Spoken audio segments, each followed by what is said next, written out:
Voix off, narrative documentaire, chapitre 1. Le silence qui parle. En ce moment précis, une certaine personne est en train de prendre une décision capitale qui vous concerne directement. Prêtez une attention particulière à ce que nous allons explorer ensemble, car ce dont il est question se déroule peut être à cet instant même de manière silencieuse, discrète, au plus profond du cœur de quelqu'un. Vous ignorez probablement même que cela se produit. Quelque part, il existe un individu qui pense à vous avec bien plus d'intensité qu'il ne voudrait se l'avouer à lui-même. Il se peut que vous vous sentiez éloigné, perdu, désorienté ou incertain quant à la place que vous occupez auprès de cette personne.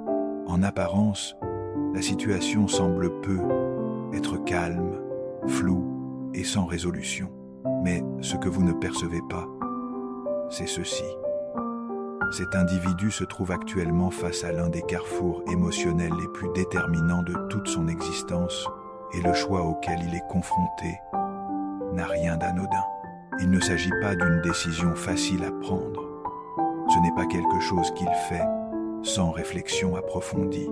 Cette décision porte sur vous, pas simplement sur votre prénom, pas uniquement sur votre photo de profil, pas seulement sur vos messages ou sur de vagues souvenirs, mais sur vous en tant qu'être. Il vous voit comme une présence réelle, comme quelqu'un qui est entré dans sa vie avec un sens et une importance authentiques. Il observe quelque chose de profondément personnel à l'intérieur de lui-même. Il se demande s'il doit avancer ou battre en retraite. Il réfléchit pour savoir s'il doit vous choisir ou céder à ses propres craintes. Il hésite entre s'accrocher ou abandonner. Cette résolution ne peut être précipitée, elle ne peut être ignorée, elle ne peut être enfouie, car vous n'êtes pas simplement un chapitre supplémentaire dans son histoire. Vous représentez un chapitre qu'il ne peut refermer sans affronter sa véritable nature. Chapitre 2. La bataille intérieure. À l'instant présent, cette personne mène un combat intérieur silencieux. Extérieurement, elle peut paraître normale. Elle travaille peu, sort avec des amis, sourit et fait même semblant d'être indifférente. Pourtant, dans son esprit, une réalité totalement différente existe. Ses pensées reviennent vers vous à des moments qu'elle n'a pas planifiés. Tard la nuit, tôt le matin, et durant les pauses tranquilles entre d'autres occupations, elle se pose des questions difficiles. Elle se demande si ce choix va transformer toute sa trajectoire future. Elle se demande si vous choisir signifie devenir une personne nouvelle. Elle craint de vous perdre pour toujours si elle n'agit pas. Mais elle redoute également d'agir et d'échouer une fois de plus. Cette dualité crée une tension psychologique que les spécialistes appellent l'ambivalence décisionnelle. Un état où deux forces opposées d'égale intensité paralysent l'action. Voici quelque chose que la plupart des gens ne réalisent jamais. Le silence n'est pas toujours synonyme d'absence de sentiments. Souvent, le silence traduit la présence de la peur. Certains individus ne montrent pas leurs émotions parce qu'ils ont une terreur panique de perdre le contrôle. Certains ne recherchent pas l'amour parce qu'on ne leur a jamais montré comment s'y sentir en sécurité. Certains n'agissent pas, non parce qu'ils sont indifférents, mais parce que se soucier de quelqu'un leur semble dangereux. Comme le penseur Carl Jung l'a exprimé autrefois, là où réside votre peur, se trouve également votre mission. Et vous incarnez une mission à laquelle ils ne peuvent se soustraire. Chapitre 3. Le conflit entre sœurs et esprit. Leur cœur les attire vers vous. Il leur rappelle comment ils se sont sentis vus, comment ils se sont sentis compris, et comment ils ont trouvé la paix dans un monde qui ralentit rarement. Leur cœur se souvient de la version d'eux-mêmes qui existait lorsque vous étiez présent. Mais leur esprit oppose une résistance. L'esprit fait ressurgir d'anciennes blessures d'anciennes déceptions et d'anciens échecs. L'esprit leur murmure d'être prudents. Il les met en garde contre le fait de ressentir à nouveau la même souffrance. Il questionne s'ils sont assez forts, assez guéris ou assez dignes. Voilà la tension dans laquelle ils vivent actuellement. Entre guérison et espérance, entre sécurité et prise de risque, entre rester tels qu'ils sont et devenir quelque chose de plus grand. Cette tension psychologique n'est pas inhabituelle. Dans notre société moderne, nous sommes souvent confrontés à ce que les psychologues appellent l'évitement expérientiel, la tendance à éviter les expériences internes douloureuses, même au détriment de nos valeurs profondes et de nos relations significatives. Leur hésitation repose sur l'incertitude concernant votre stabilité. Ils ignorent si vous les attendrez pendant qu'ils démêlent leurs propres conflits internes. Ils craignent qu'en prenant trop de temps, vous finissiez par partir. Mais ils ont aussi peur que, si vous restez, ce soit uniquement parce que vous n'avez pas d'autres options. Cette dualité les maintient dans un état de paralysie. Ils observent vos actions, analysent chaque geste que vous faites pour chercher des indices sur votre état d'esprit. Ils scrutent votre comportement pour voir si votre intérêt faiblit ou si vous continuez à les garder à l'esprit. Chapitre 4. Votre ressenti dans cette dynamique. Pendant ce temps, vous ressentez peu être cette étrangeté. Vous sentez peu être une distance qui n'était pas là auparavant. Vous vous demandez peu être pourquoi quelqu'un qui semblait si proche semble maintenant si lointain. Et vous pouvez commencer à vous demander si vous avez fait quelque chose de mal. Laissez-nous vous dire quelque chose d'essentiel. Leur retrait ne parle pas de vous, il parle d'eux. Leur silence ne signifie pas que vous ne comptez pas. Il signifie qu'ils ne savent pas comment gérer à quel point vous comptez. Il y a un niveau de connexion qui effraie les gens, parce qu'il exige qu'ils laissent tomber leur masque. Cela exige qu'ils affrontent toutes les versions d'eux-mêmes qu'ils ont enterrées. Cela les oblige à reconnaître qu'ils ont été incomplets, sans même le savoir.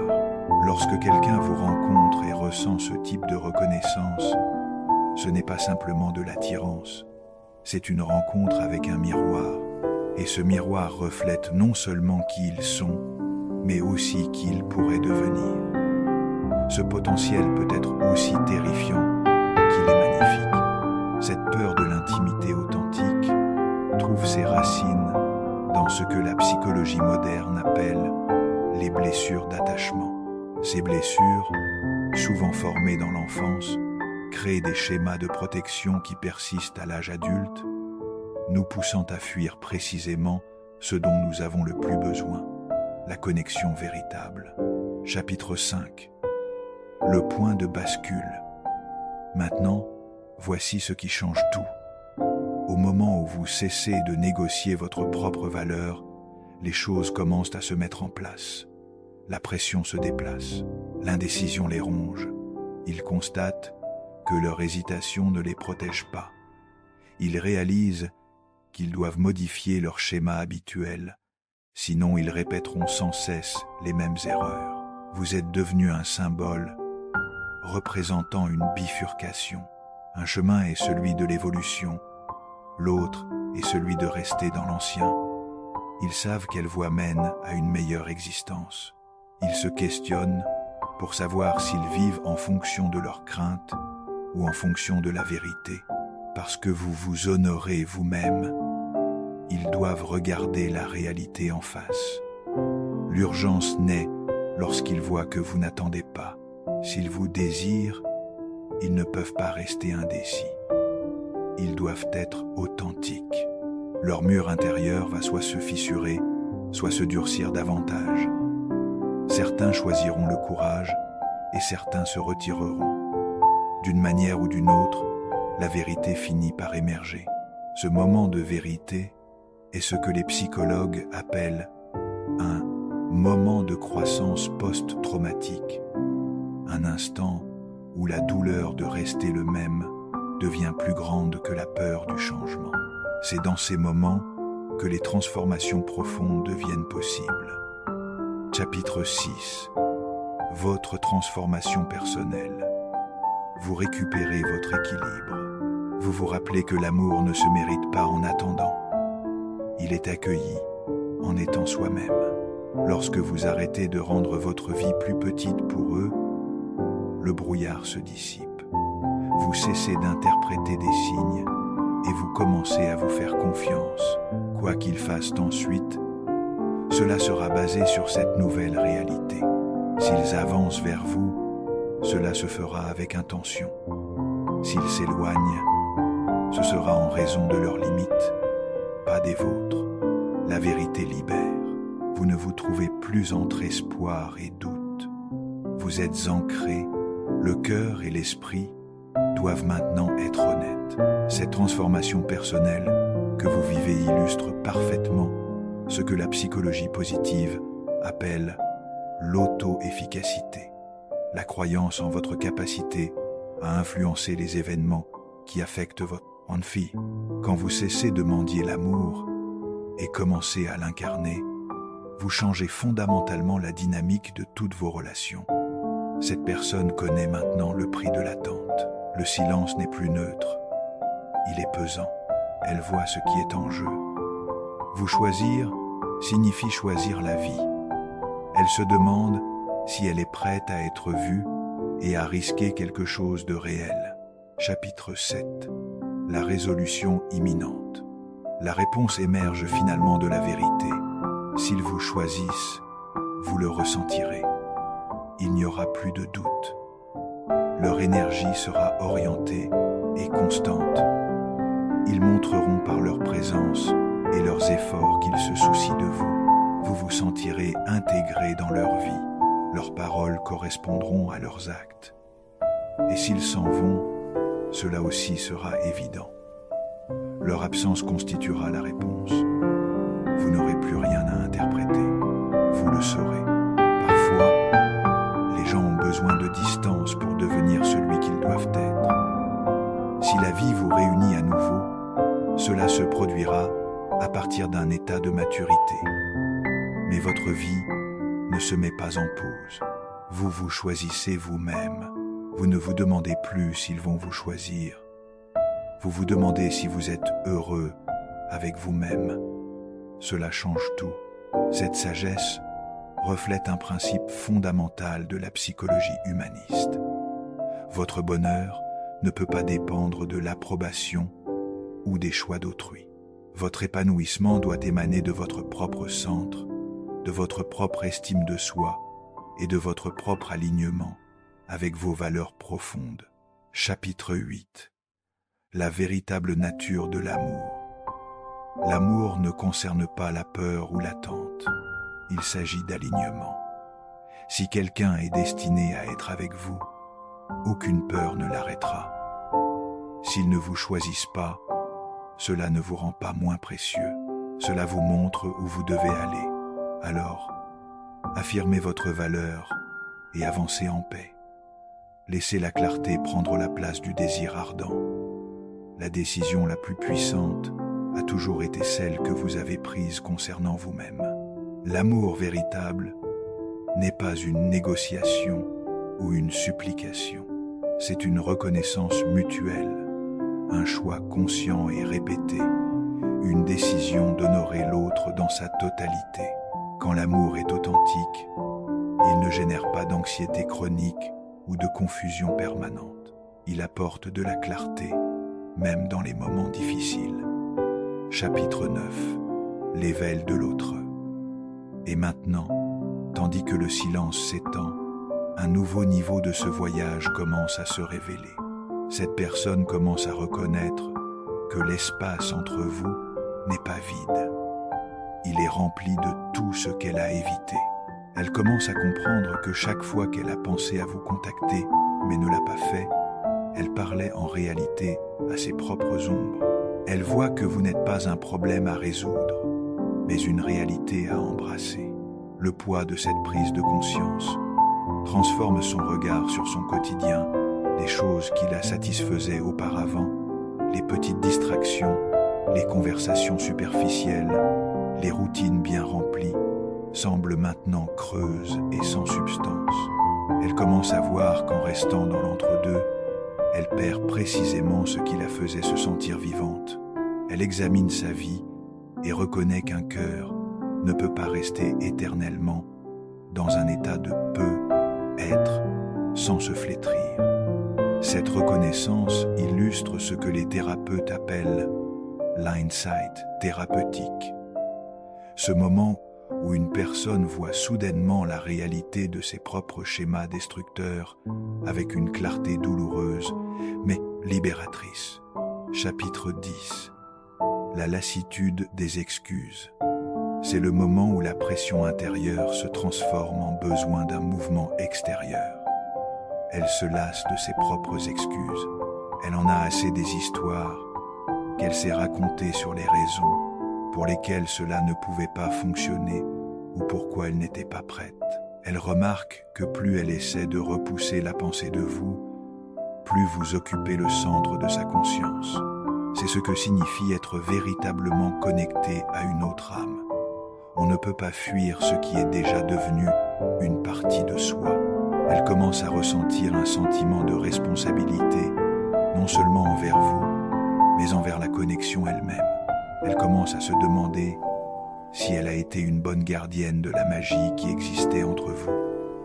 Cette introspection est douloureuse, mais nécessaire. Elle retire les couches d'ego qui lui disaient qu'elle était plus en sécurité seule ou dans le silence. Ce processus de remise en question profonde correspond à ce que la psychologie développementale appelle la crise de l'intégrité. Un moment où nous devons choisir entre rester cohérents avec nos valeurs profondes ou continuer à vivre dans la contradiction. Chapitre 11. L'observation silencieuse. Tandis qu'elle traverse cette phase, elle vous observe également de loin. Même si elle ne consulte pas vos réseaux sociaux ou ne parle pas à vos amis, elle ressent le changement dans votre énergie. Elle sent que vous avez cessé de regarder en arrière. Il existe un type spécifique de gravité qui émane d'une personne qui a décidé que son propre bonheur n'est plus négociable. Elle perçoit cette gravité qui l'attire. Ce n'est plus vous qui tendez la main vers elle. C'est votre valeur qui exige qu'elle s'élève pour la rencontrer. C'est l'épreuve ultime de son caractère. Va-t-elle rester petite pour rester en sécurité ou va-t-elle grandir suffisamment pour contenir l'amour qu'elle désire réellement? Elle commence à accepter que la version d'elle-même qui est entrée dans cette connexion ne peut pas être la version qui la maintient. Elle doit se transformer. Et cette transformation se produit précisément maintenant, dans le silence, dans l'obscurité et dans les moments de totale honnêteté. Cette transformation silencieuse reflète un principe fondamental de la croissance personnelle. Nous changeons d'abord de l'intérieur, dans l'intimité de notre propre conscience, avant que ce changement ne se manifeste dans nos actions extérieures. Chapitre 12. L'impossibilité de l'évasion, elle ne peut plus s'échapper. Ce processus interne profond atteint maintenant son point de rupture. Elle ne peut plus supporter le fossé entre qui elle est et qui elle souhaite être pour vous. Elle commence à comprendre que sa peur de faire une erreur est en réalité la plus grande erreur qu'elle commet. Elle regarde la vie qu'elle a construite sans vous et reconnaît que c'est une maison sans chaleur. Elle commence à ressentir un sentiment de perte qui est plus puissant que sa peur du rejet. C'est le moment où le « je dois » devient plus fort que le « je ne peux pas ». Elle voit la possibilité d'un futur dans lequel vous n'êtes qu'un souvenir, et cette pensée semble être un poids physique qu'elle ne peut plus porter. Elle reconnaît que son silence n'était pas un bouclier, c'était un mur qui la maintenait prisonnière d'une version d'elle-même qu'elle a dépassée. Ce moment de reconnaissance douloureuse est ce que les psychologues appellent la dissonance cognitive poussée à son paroxysme, l'inconfort mental qui survient quand nos actions ne correspondent plus à nos valeurs, à nos désirs profonds. Chapitre 13. Le respecte pour votre force. En même temps, elle éprouve une sorte étrange de respect pour la manière dont vous avez traversé cette période. Elle voit que vous ne vous êtes pas battu, que vous ne vous êtes pas effondré et que vous n'avez pas perdu votre lumière simplement parce qu'elle était confuse. Cela la fait vous désirer encore plus. Mais cela lui fait également réaliser qu'elle ne peut pas revenir vers vous avec les mêmes vieilles excuses. Elle sait que si elle revient, elle doit venir avec honnêteté et un plan véritable. Elle répète les mots qu'elle veut dire et tente de trouver un moyen d'expliquer l'inexplicable. Elle veut vous parler des nuits où elle fixait le plafond, des jours où elle faisait semblant que tout allait bien. Elle veut que vous sachiez que son hésitation n'a jamais concerné votre valeur, mais toujours sa propre préparation. Elle commence enfin à accepter qu'elle ne se sentira jamais prête à 100% et que la seule façon d'être prête est de faire le saut. Cette réalisation touche à l'essence même de la condition humaine. Nous ne sommes jamais complètement préparés aux grands défis de la vie, mais c'est précisément dans l'action, malgré l'incertitude, que nous grandissons. Chapitre 14. L'énergie de la finalité. L'énergie entre vous vibre maintenant avec un sentiment de finalité. Quelque chose doit céder. L'univers ne permet pas que ce niveau de tension reste éternellement non résolu. Vous ressentez peu être une vague soudaine de paix ou une impulsion soudaine de lâcher prise complètement. Et c'est parce que le travail de votre côté est accompli. Vous avez créé l'espace, vous avez montré le chemin et vous avez préservé votre dignité. Maintenant, la balle est entièrement dans leur camp. Ils se tiennent au bord du précipice et regardent en bas le sentier qui mène de retour vers vous. Ils respirent profondément et reconnaissent que le pont qu'ils pensaient avoir brûlé est en réalité toujours là, attendant qu'ils le traversent. Le prochain pas qu'ils feront ne sera pas accidentel. Ce sera la chose la plus intentionnelle qu'ils aient jamais faite. Ils sortent de l'ombre et entrent dans la lumière de leur propre vérité. Chapitre 15. La compréhension profonde de l'amour mature. Ce voyage que nous avons exploré ensemble révèle une vérité fondamentale sur l'amour mature. Il ne peut pas s'épanouir dans la peur, l'attente passive ou la négociation de sa propre valeur. L'amour authentique exige de la clarté, du courage et surtout un profond respect de soi. Quand nous cessons de supplier l'amour et commençons à l'incarner, nous créons un champ magnétique différent autour de nous. Nous attirons des personnes qui sont prêtes à nous rencontrer à notre niveau, plutôt que de nous rabaisser au leur. Cette transformation n'est pas égoïste, c'est nécessaire, car comment peut-on donner ce que l'on ne possède pas? Comment peut-on offrir de l'amour véritable si nous ne nous aimons pas d'abord nous-mêmes? La personne qui hésite dans votre vie traverse son propre voyage de croissance. Son hésitation, bien que douloureuse pour vous, peut être exactement ce dont elle a besoin pour se transformer en quelqu'un capable de vous aimer pleinement. Chapitre 6. Les leçons cachées. Dans cette attente, dans cette incertitude, vous apprenez des leçons précieuses sur votre propre résilience. Vous découvrez que votre bonheur ne dépend pas des décisions d'autrui. Vous réalisez que votre valeur n'est pas déterminée par le fait qu'on vous choisisse ou non. Ces découvertes sont douloureuses au début, mais elles deviennent votre plus grande force. Elles vous libèrent du besoin de validation externe et vous ancrent dans votre propre centre de gravité émotionnelle. Quand vous atteignez cet état d'autonomie émotionnelle, quelque chose de magique se produit. Vous devenez irrésistible, non par manipulation, mais par authenticité. Votre paix intérieure devient un phare qui guide les autres vers leur propre vérité. La personne qui lutte avec sa décision ressent ce changement en vous, même à distance. Elle perçoit que vous n'êtes plus en mode attente, mais en mode accomplissement.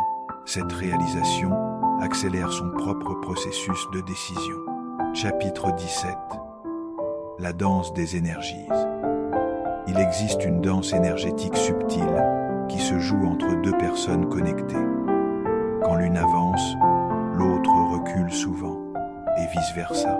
Cette danse peut persister jusqu'à ce que les deux personnes trouvent leur équilibre individuel. Votre refus de continuer cette danse, votre décision de vous retirer du jeu de l'attente, crée un espace nouveau. Dans cet espace, la vérité peut enfin émerger. L'autre personne ne peut plus se cacher dans l'ambiguïté de vos espoirs. Cette dynamique illustre un principe profond des relations humaines. Nous ne pouvons pas forcer quelqu'un à nous choisir, mais nous pouvons créer les conditions dans lesquelles leur choix devient clair. En vous respectant suffisamment pour ne plus accepter l'incertitude chronique, vous forcez l'autre à confronter sa propre ambivalence. Cette confrontation, bien qu'inconfortable, est nécessaire pour la résolution. Chapitre 18. La psychologie du changement. Le changement humain suit souvent un schéma prévisible. D'abord la résistance, puis la contemplation, ensuite la préparation et finalement l'action. La personne dans votre vie traverse ces étapes maintenant. Sa résistance initiale était motivée par la peur et les blessures du passé. Sa contemplation actuelle est alimentée par la réalisation que rester dans l'ancien schéma lui coûte plus cher que de risquer le changement. La phase de préparation dans laquelle elle entre maintenant implique de répéter mentalement les conversations qu'elle veut avoir avec vous, d'imaginer les scénarios possibles et de rassembler le courage nécessaire pour agir. Cette préparation psychologique est cruciale. Elle ne peut pas revenir vers vous avec la même énergie qui l'a poussée à s'éloigner.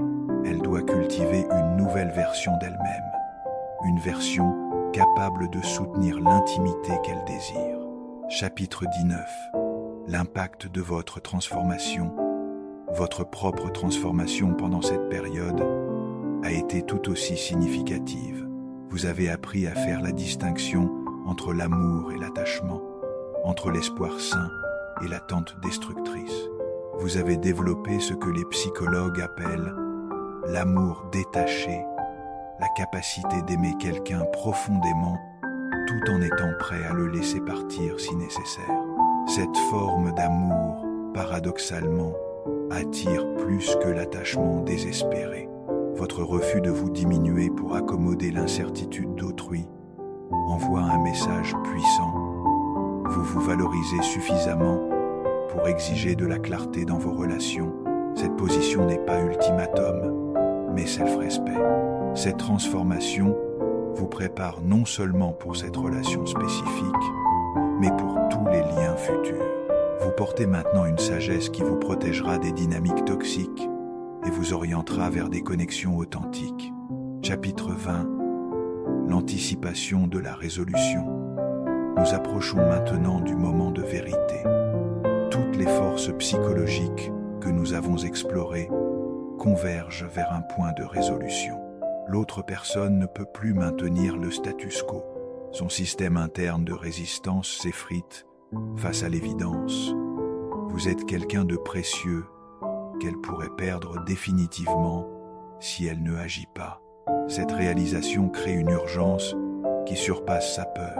Si elle choisit de revenir vers vous, ce sera avec une intention claire et un engagement authentique. Si elle choisit de rester dans sa zone de confort, vous aurez la clarté nécessaire pour fermer définitivement ce chapitre. Dans les deux cas, vous gagnez. Soit vous récupérez cette personne transformée et prête à s'engager, soit vous vous libérez définitivement d'une situation qui ne vous servait plus. Épilogue. La sagesse de l'attente active. Ce que nous avons exploré ensemble n'est pas simplement l'histoire d'une relation incertaine. C'est l'histoire universelle de la croissance humaine, de l'amour-propre et du courage nécessaire pour honorer notre propre valeur. Vous avez appris que l'attente passive épuise, mais que l'attente active, celle où l'on continue à vivre pleinement sa vie, transforme. Vous avez découvert que l'amour véritable ne suppliant pas, mais inspire. Vous portez maintenant une sagesse précieuse. Votre bonheur ne peut pas dépendre des décisions d'autrui. Votre paix ne peut pas être otage de l'ambivalence d'une autre personne. Votre valeur ne fluctue pas, selon qu'on vous choisisse ou non. Cette compréhension vous accompagnera dans tous vos futurs liens. Elle vous servira de boussole dans les moments d'incertitude relationnelle. Elle vous rappellera que vous méritez un amour clair, cohérent et choisi consciemment. Quoi que décide cette personne qui occupe vos pensées, vous avez déjà gagné la plus importante des victoires. Vous avez appris à vous choisir vous-même, et c'est cette victoire qui rend tout le reste possible. L'amour authentique commence toujours par l'amour de soi. Tout le reste en découle naturellement.